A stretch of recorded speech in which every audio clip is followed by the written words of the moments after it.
O amor acabou no primeiro ano de casamento? Como assim? São diversas as notícias de celebridades que já logo no primeiro ano de casamento já estão pedindo divórcio. Alguns duram apenas meses ou até dias. Não é uma exclusividade só das celebridades não, viu? Nós, réis mortais, também passamos por isso. Vai dizer que você nunca viu aquele casamento que você olha assim e fala: acho que vai azedar, hein? Pois é sobre isso que eu quero conversar com vocês. Então vem comigo. Oi, meu nome é Glaene, sou casada há 15 anos e tenho 3 filhos. E resolvi vir aqui conversar com vocês sobre as principais dificuldades que a gente já encontra logo no primeiro ano de casamento. Dificuldades essas que podem até, em alguns casos, chegar num divórcio. E isso vem acontecendo com mais frequência do que a gente imagina. Segundo dados do IBGE de 2022, o tempo médio dos casamentos, que antigamente eram de 16 anos, na última década vem caindo para 13 anos. Tá, mas afinal de contas, quais são os motivos que podem levar um casamento a já ter um término tão precoce já logo no primeiro ano? Nas bodas de papel, hoje eu trouxe os 5 motivos que mais fazem os casais se separarem já logo no começo do casamento. Então vamos a eles? Finanças é um tema extremamente complicado, vamos dizer assim. Nós, aqui no Brasil, não temos muito esse costume de estar falando sobre dinheiro, sobre finanças. Não existe uma educação financeira apropriada. Muitas pessoas acham que dinheiro é uma coisa que não se deve falar, é meio que um assunto oculto, proibido, ninguém sabe. Tudo bem, você não quer falar isso para as pessoas de fora? Ok, é uma decisão sua. Mas quando você está dentro de um relacionamento, isso é um fato importante que deve ser conversado. Você precisa ter, no mínimo ali, uma noção de quanto que o outro ganha, qual a relação que ele tem com o dinheiro, porque às vezes tá casando ali uma pessoa que é extremamente econômica com um que é extremamente gastão, aquele que acha que tem que viver a vida loucamente porque só se vive uma vez na vida, não tá pensando em comprar ali uma casa porque quer ter uma segurança, quer ali uma estabilidade financeira, um futuro mais tranquilo, enquanto isso o outro não tá pensando nisso, simplesmente gasta, aquele famoso falta salário no fim do mês. Pois é. E esse é um motivo que começa a dar os conflitos. Tem as dívidas que vieram do casamento. Às vezes ali tem o buffet que foi parcelado, as fotos que vão chegar logo após o casamento. E se não tem uma conversa sobre como que vai ser essa administração, como vai ser conduzido o dinheiro, as contas da casa vão ser divididas, quem ganha mais paga mais. Isso daí é uma coisa que vai ter que ser conversado entre o casal e que vai ser decidido qual a melhor forma.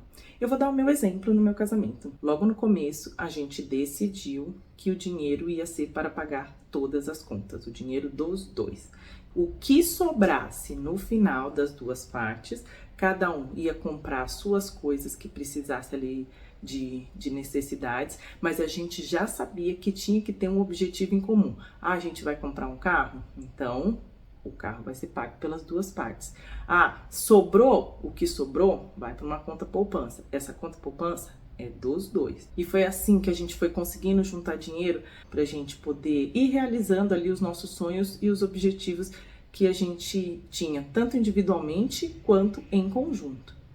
Porque apesar de que cada um tem o seu sonho individual, isso pode ser que vá refletir na finança do casal. Porque uma vez que um dos salários estiver extremamente comprometido, quem vai ter que segurar a barra é o outro. E principalmente em casos que acontecer de uma das partes ficarem desempregadas. Então, será que a outra parte vai conseguir bancar tudo isso se não tiver ali uma reserva? Aproveita essa oportunidade, senta direitinho, conversa numa melhor hora, que é a melhor forma de conduzir. Porque se isso já tiver acertado no começo, é lógico que com o passar do tempo a gente tem que ali dar uma regulada, porque às vezes vão vir outras despesas extras e aí realmente as coisas podem ser que precisam ser mudadas. Mas isso é uma coisa que tem que estar extremamente alinhada para não dar problema no futuro e não culminar aí um divórcio. Uma vez eu lembro que eu vi que as expectativas, elas eram motivos para a briga, que quando não se cria expectativas, dificilmente se entra em brigas. E realmente faz um certo sentido, porque quando a gente cria expectativas irreais sobre o que vai ser o casamento, de como vai ser o meu marido, de como vão ser as coisas, porque a gente vai casar, então a gente vai fazer amor loucamente, a gente vai viajar o mundo inteiro, e às vezes quando você chega ali no casamento e você vê que existe outras responsabilidades, o cansaço, às vezes a falta de tempo, outras coisas que vão acontecer, então é preciso aprender a lidar com essa nova realidade. Até mesmo porque não existe relacionamento perfeito, porque as pessoas não são perfeitas. Os problemas virão, sim, mas eles devem ser conversados para chegar a um ponto em comum o mais breve possível, para não ficar gerando cada vez mais conflitos e mais motivo de discussões. Então, esse primeiro ano de casamento é o ano do aprendizado. Pode ter certeza disso, gente. É o ano do aprendizado. Aliás, eu vou até contar aqui uma história engraçada, que quando eu me casei, eu sempre gostei muito de dormir.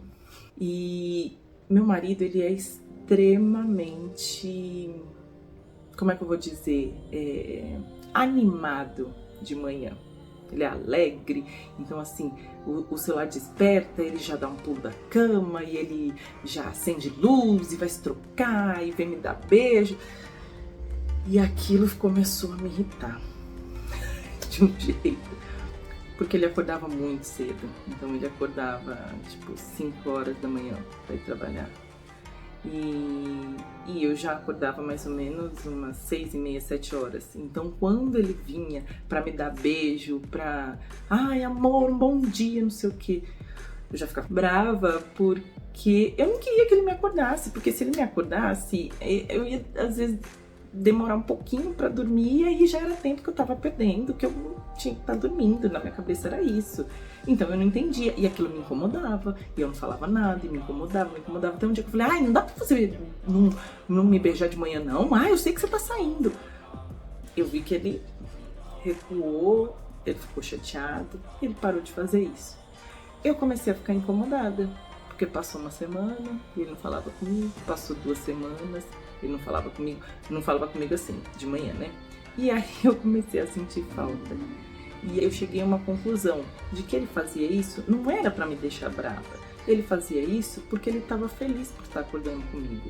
E eu queria dormir porque eu achava que estava me atrapalhando, que eu estava perdendo tempo de sono. E a gente sentou e a gente conversou. Eu falei para ele que eu não gostava desse negócio de ficar acendendo luz, que eu acho que ninguém gosta, né? Mas eu sei que ele não fazia isso por mal.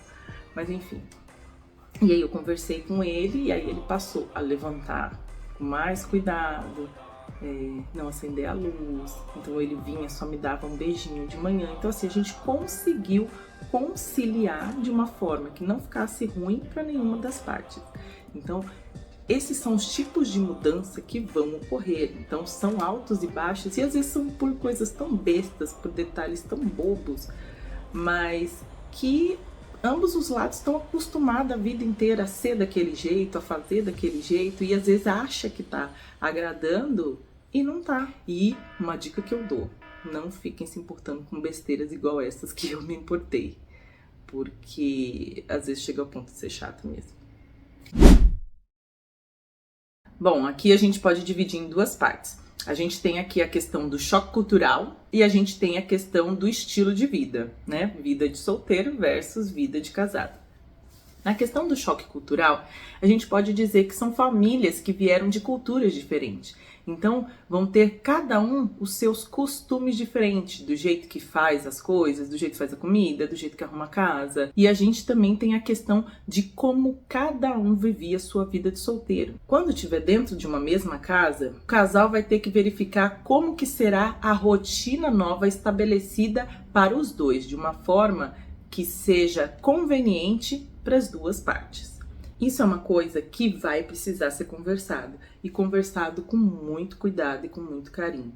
Porque uma vez que você está falando uma questão de cultura, uma questão de criação, não dá para chegar apontando que o lado do outro é o lado errado, é a forma errada de se fazer, é a forma errada de se viver. E nesse caso vão ter coisas que um dos lados não vão abrir mão. Vou dar mais uma vez aqui o meu exemplo. Tem questões para mim que são inegociáveis, e uma delas para mim foi a questão da igreja. Então, meu marido, quando me conheceu, ele já sabia que todo domingo eu ia nas missas. Então, isso foi uma coisa que eu falei para ele que eu não abria mão. Então, eu sempre deixei claro para ele: ó, domingo é o dia que eu vou na missa. Se você quiser vir comigo, você vai ser bem-vindo. Agora, não espere que eu deixe de ir para estar indo para outros locais com você. Então, eu sempre deixei ele livre. E talvez seja até essa liberdade que fez com que ele se interessasse para ir. Porque não foi imposto, não foi uma obrigação, não foi uma briga.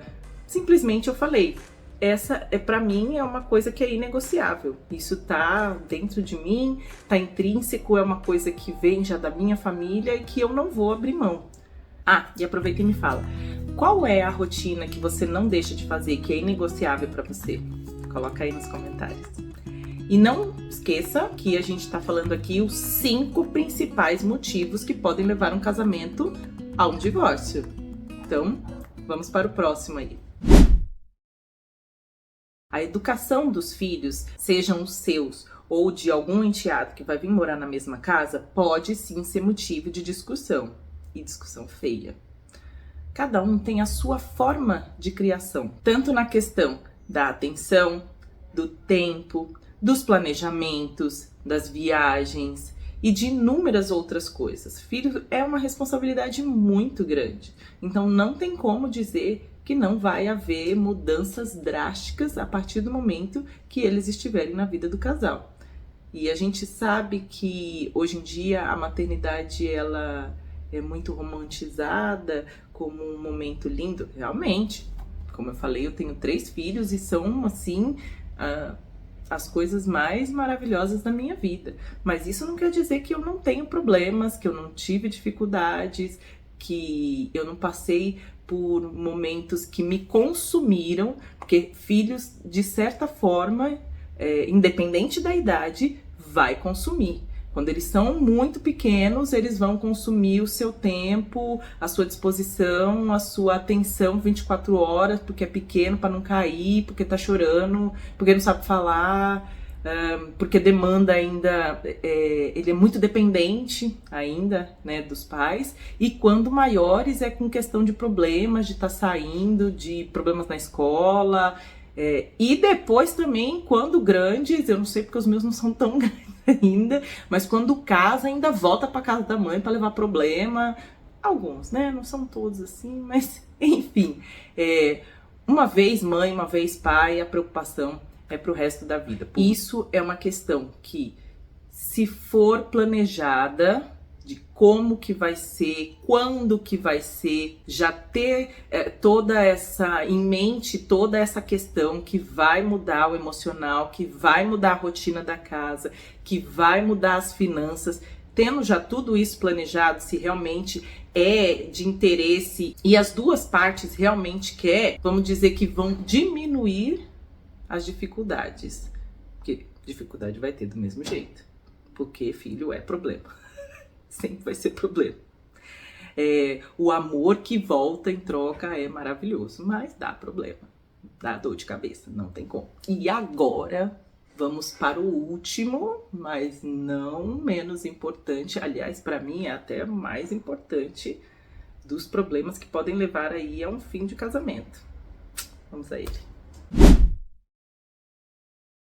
A comunicação é a base de tudo. É com ela que você vai evitar os maiores problemas que podem acontecer dentro de um casamento. Quando existe a falta de comunicação, não tem jeito. Cada um fica para um lado e realmente o destino é a morte do casamento. É divórcio na certa. Por isso, eu indico, por experiência própria, que conversar sobre todos os assuntos é a melhor forma de resolver os problemas. Expressar sentimentos, necessidades, preocupações, porque só dessa forma o outro realmente vai conhecer você e vai ser mais fácil lidar com os problemas que vão acontecer durante toda a vida de casado. Porque sem isso, situações que eram pequenas, elas vão gerando ali uma bola de neve, vão aumentando e vão aumentando e vão aumentando, até chegar numa hora que às vezes nem solução tem mais. Aqui em casa a gente conversa sobre todo tipo de assunto. Política, economia, finanças, filhos, problemas de casa, alguma coisa que a gente viu na TV, assuntos aleatórios. Por quê? Porque com esses assuntos aleatórios, você vai vendo como que o outro pensa, como que o outro age, quais são as coisas que movem o outro. Você acaba descobrindo quais são os valores do outro, enfim. É só por meio da conversa que você vai descobrindo isso. Ah, mas no namoro eu já descobri tudo isso. De jeito nenhum. Casamento é um aprendizado constante. A gente só vai aprendendo com o tempo. Até mesmo porque as pessoas vão mudando ao longo do tempo, conforme a sua jornada, conforme a sua experiência, conforme os aprendizados, conforme a convivência com outras pessoas, conforme situações que vão ocorrendo no dia a dia, dentro e fora de casa. Então, a comunicação é extremamente necessária. E se você está gostando de assuntos como esse, não esquece de se inscrever aqui no canal, para a gente estar sempre podendo bater esse papo aí sobre diversos assuntos do casamento. O casamento é feito de regras e acordos. É por isso até que existe aquela frase, o combinado não sai caro, é justamente por isso. Quando você conversa, quando você expõe quais são seus problemas, quais são as suas expectativas, o que você acha que precisa ser mudado, como você acha que deve seguir o casamento, cada um dos dois lados vai falar.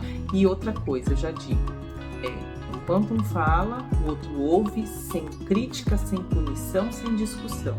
Mas eu sei que a comunicação não é fácil, mas isso é um tema para um outro vídeo. Então, até o próximo. Tchau!